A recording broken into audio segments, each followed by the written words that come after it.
missing coach.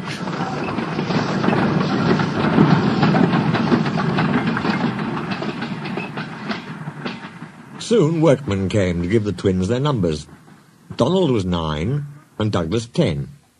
When the men went away, they were left alone in the shed. "You may have noticed, Dougie, that yon painters forgot something." "What did they forget?" "They painted braw new numbers on our tenders, but they put none on us." Donald winked broadly at his twin. "You mean," grinned Douglas, "that we can—" "Just that," chuckled Donald. "Who'd you wished? Here's the inspector." "No 9 and 10, smiled the inspector. "Here's Duck. He'll show you round before you start work." The twins enjoyed themselves, and were soon friends with Duck. They didn't mind what they did. They tackled goods trains and coaches easily. For once the twins had shunted them, trucks knew better than to try any tricks. "We like it fine here," said Donald. "That's good," smiled Duck. "But take my tip.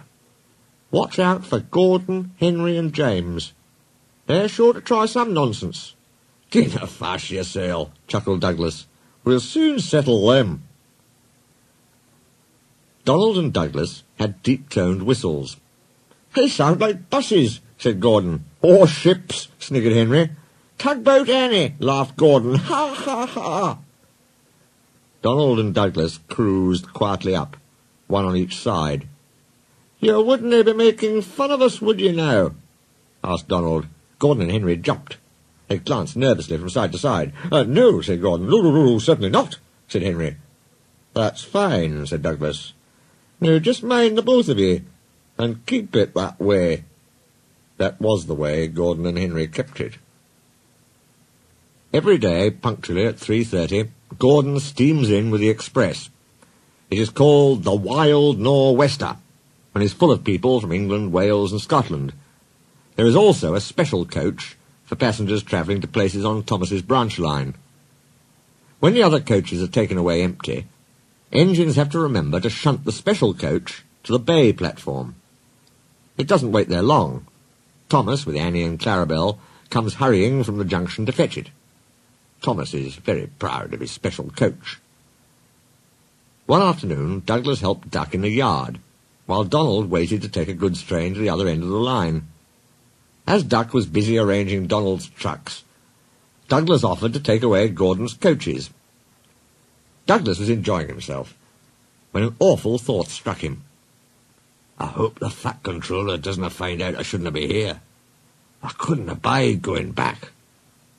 He worried so much over this that he forgot about Thomas's special coach. He pushed it with the others into the carriage siding, then ambled along to join Donald at the water column. As he went, Thomas scampered by, whistling cheerfully. Soon Thomas came fussing. "Where's my coach?" "Coach?" asked Donald. "What coach?" "My special coach that Gordon brings for me. It's gone. I must find it." He bustled away. "Losh sakes," said Douglas. "I maun have stowed the special coach with the others." "You see that?" exclaimed Donald's driver. A mob of angry passengers erupted from the siding. "They're complaining to the fat controller. He'll be coming here next." "Now listen," said Douglas's driver. "We'll change tenders. Then I'll wire with ye, Donald, and take yon goods. Dinna fash about us. Quick now, do as I say." The fat controller and 3 passengers walked towards them. But Donald, with Douglas's tender, number 10, was out and away with the goods before they came near. Douglas and his driver waited with innocent expressions.